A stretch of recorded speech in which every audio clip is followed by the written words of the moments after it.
বাংলাদেশের মুক্তিযুদ্ধের সঠিক ইতিহাস ও সংস্কৃতি তুলে ধরতে ইতালিতে মহিলা আওয়ামী লীগ নেতৃত্বের উদ্যোগে বিজয় ফুল কর্মসূচি অনুষ্ঠিত হয়েছে। অনুষ্ঠানে দেশের উন্নয়ন কর্মকাণ্ডে নারী সমাজের সক্রিয় ভূমিকা আরও জোরদার করার আহ্বান জানানো হয়। ইতালি থেকে আমাদের প্রতিনিধি মিনহাজ হোসেনের রিপোর্ট।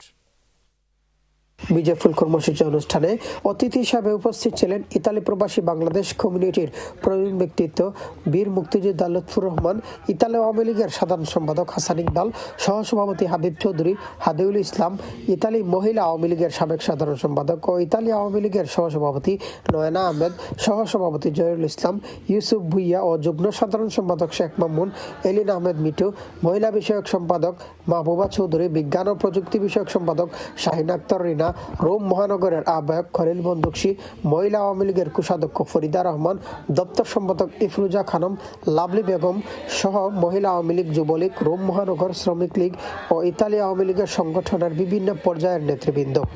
বক্তারা প্রবাস থেকে দেশের উন্নয়ন ও কর্মকাণ্ডে নারী সমাজের সক্রিয় ভূমিকা আরও জোরদার করার আহ্বান জানান।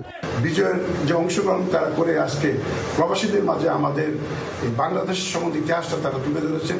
1952 সাল হতে আজ অব্দি সকল শহীদদের প্রতি যারা এক সাগর রক্তের বিনিময়ে ছিনিয়ে এনেছেন বাংলাদেশের বিজয়, আমরা তাদেরকে স্মরণ করে আমরা বলতে চাই ইতালি মহিলা আওয়ামী লীগ একটি চমৎকার আয়োজন করেছে। কোটি বাঙালিকে ঐক্যবদ্ধ করে সেদিন স্বাধীনতার ঘোষণা করেছিলেন। সেই স্বাধীনতার ঘোষণার প্রেক্ষাপটে বাংলাদেশ জাগ্রত হয়েছে। শুধু ইতালি প্রবাসী না, পুরো বাংলাদেশ এবং যারা প্রবাসে আছে সব প্রজন্মকে আমরা জানাতে চাচ্ছি যে এটাই স্বাধীনতার মাস, এটাই বিজয়ের মাস। অনুষ্ঠানে বিজয় ফুল বিতরণ, সাংস্কৃতিক পরিবেশনা এবং দেশাত্মবোধক সঙ্গীত পরিবেশিত হয়। ইতালি থেকে Minhaj Hossain, channel S news.